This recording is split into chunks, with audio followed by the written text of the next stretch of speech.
Hello, this is Stephen Childs, author of The World Fairness Agreement. I've been talking about demons recently and how it relates to things that I've heard from religion. So, what I've seen is that people get broke down, people get in need of help, in desperate need of help for one reason or another. And this is when they're vulnerable to the demon taking over.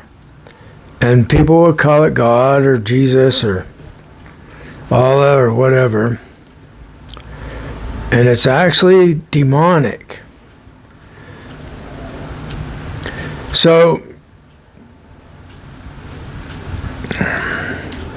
is there the opposite of the demon? Yeah, there is.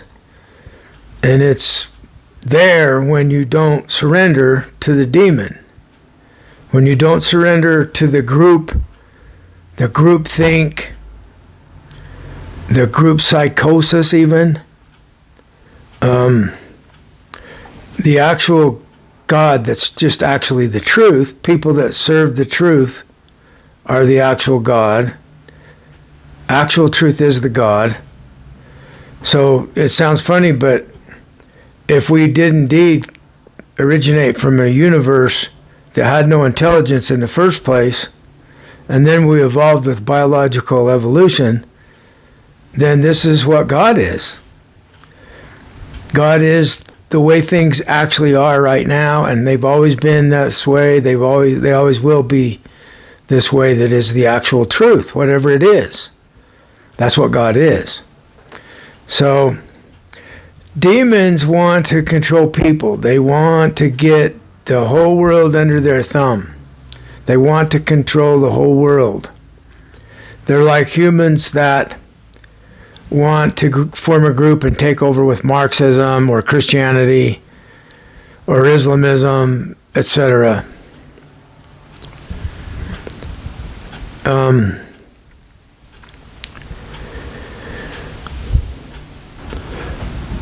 When I was young, I was born into the LDS religion, and there's this 8-year-old Age of Reason baptism practice, and they tell you that if you want to know the truth of it, pray and you'll feel the burning in your bosom. And I prayed and I prayed and I never felt it. I wonder if this maybe something's wrong with me. I can't feel it. I don't feel any burning at all. And so, just recently, I'm listening to Robert Falconer. He wrote this book that's extremely helpful to me. It's called The Others Within, The Porous Mind, and Spirit Possession. The demons want to own people, possess them. It wants to own people.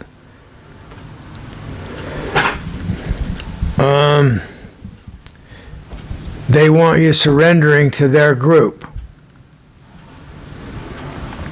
And here we are with a whole bunch of different religions, a whole bunch of different groups, all fighting each other. And the demons are having a wonderful time because that's how they stay in control. They enjoy our suffering. So the more they can make fools of humans, the better they like it. And boy, they're really making fools of us these days. So, everybody's been tricked before. They're about trickery, deception. And it's on a grand scale. You start growing up and you realize your parents are in on this group that's been deceived in the various religions. A lot of us are no longer in religions. We're spiritual but not religious. So we're realizing that they were deceived, they were lied to, because the truth is being revealed. Just like it says in Matthew. And so these prophecies are real. I'm being given prophecies too. But the trickery of the demon, the demonic, it's almost like, wow, what a powerful deception this thing's playing on humanity. It's almost like some kind of healthy admiration for its skill in tricking humans.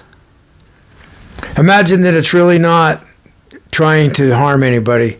We're just supposed to learn how to deal with this tendency for people to be lied to, and we're supposed to learn that to not do others wrong, care about each other, that's the right way. And to stand up for yourself is the right way.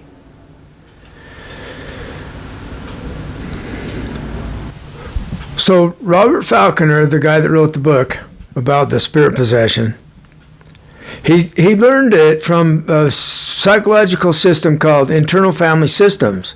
Richard Schwartz came up with it like 30 years ago, working with addicts of one type or another. I recently read he learned a lot from working with food disorders. So the patients that were, the clients that were trying to get over this shame-based, I have to starve myself and look like a twig to be satisfied with my weight. And they've got part of them, they was talking about part of them thinks this and part of them thinks that. So he just started working with this. We're made up of parts. And it really starts to make sense. And then some of these parts, are they unattached to what I really am? Are they something else? And they will let you know they're not you. They're something else. And that's where the demon's at. So it's let me know it's real, and I know it's not me, but it is so cunning. There's one part of it that's like, is this character Jesus that's so much mimicking my mind? It's using my mind totally. But I'm thinking, that's not my opinion. Something else is making thoughts saying that I believe something different than I believe. And it wants me to agree with it. But I don't. And so sometimes it's on my side. And so then it's like helpful, and I'm like confused. And I'm thinking, is it Jesus? And then I hear, no, it's Judas. So that it can be either one. It can be against me or supporting me. And what is it really? I think it's extraterrestrials that can actually control our body. Like if they wanted to raise your arm up, they could. I've done that. I've had that happen in a meditation. I was wondering about these other beings that I was connected with through deep meditation, quiet, no thought meditation. And so I said, can you raise my arm up? And my arm raised up. Weird. So if they wanted us dead, would be dead. They'd just stop our hearts. See what I'm saying? They have that much power over us. If they wanted to, they'd have us all marching in circles.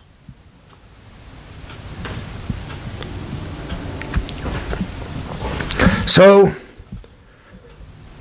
they're not doing that.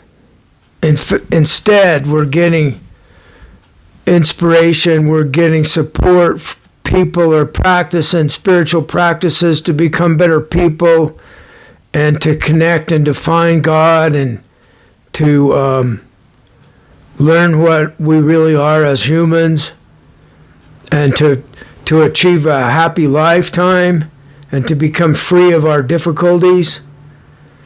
And people are getting help from various religions. And that's where the demons are there too. They exist in the same circles, in the same groups. So the difference is truth versus falsehood. So if you're not on the side of truth, I don't know what to tell you. You're playing a stupid game or something. You'll get burned. Because somebody else will play the same game. that's better at it than you. So this is humbling. When you realize there are these powers that could just enter our life right now, they've always been here, and you realize humans are really not much of anything in the grand scheme of things. And so, hopefully, you'll be inspired to learn more what I'm talking about. Fear not. It says in the Bible, fear not, because I'm here. And the big book of AA says fear should be on a class with stealing. It causes more trouble. If you're living your life from fear, what you're afraid of controls you.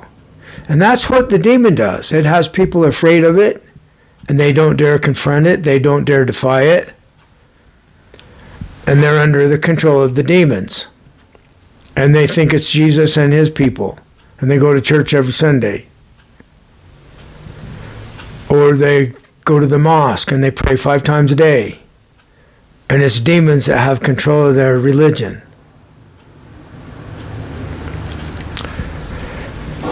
So,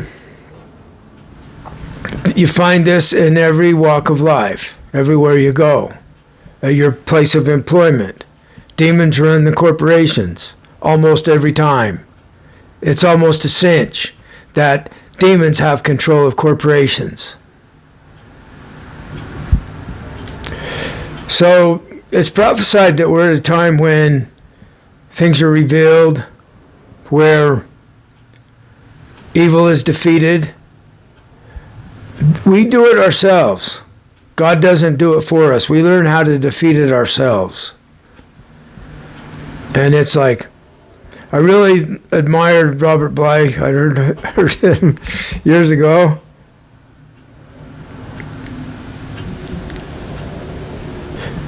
So he studied fairy tales, religious stories, and he caught on to it, just like Joseph Smith did.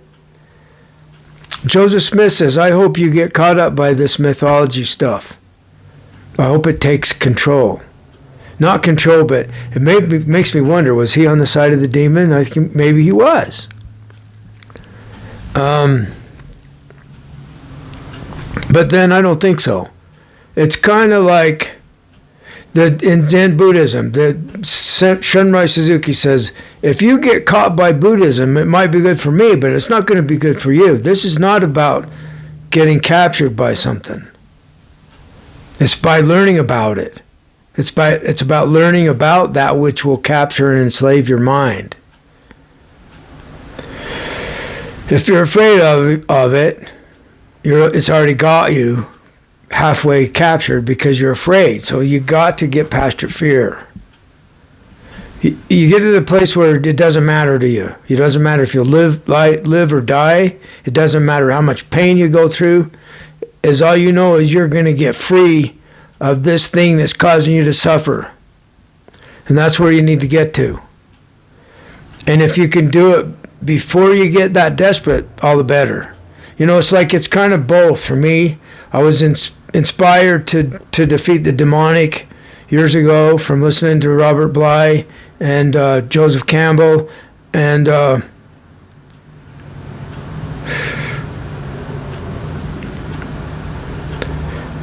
John Bradshaw on the family.